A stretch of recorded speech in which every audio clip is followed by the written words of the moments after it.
बहाली के मामले पर लोगों को धोखा देने का इल्जाम लगाते हुए मरकजी हुकूमत पर तनकीद की। जम्मू कश्मीर कांग्रेस के सदर तारिक हमीद करा ने कहा कि मरकज का इस सिलसिले में वादों को पूरा करने का कोई इरादा नहीं है और लोगों को अपनी शनाख्त, वक़ार, स्टेटस के तहफ़्फ़ुज़ के अपने मकसद के हसूल के लिए जद्दोजहद को तेज करना होगा।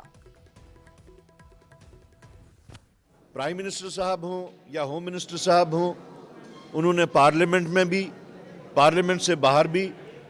और इवन जम्मू कश्मीर की सरजमीन से भी बार बार ये गारंटी दी, एश्योरेंस दी, वादा किया कि हम जल्द से जल्द ये रेस्टोरेशन ऑफ स्टेटहुड करेंगे, लेकिन आज तक उसके ऊपर कोई कार्रवाई नहीं हो रही है। अब हमें शक हो रहा है, ऐसा लग रहा है कि जैसे बाकी बातें वो जुमले के तौर इस्तेमाल करते थे, ये स्टेटहुड का भी उन्होंने आज तक जो बात की है वो एक जुमला था। कांग्रेस पार्टी ने, क्योंकि हमारा ये प्रिंसिपल स्टैंड है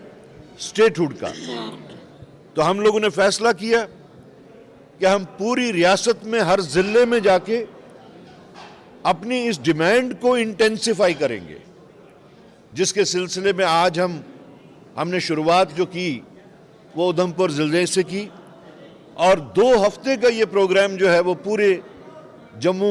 सूबा में हम इसको अपने लोगों के पास जाके इंटेंसिफाई करने के वास्ते इस डिमांड को अपने लोगों से बात करेंगे। डीसी डोडा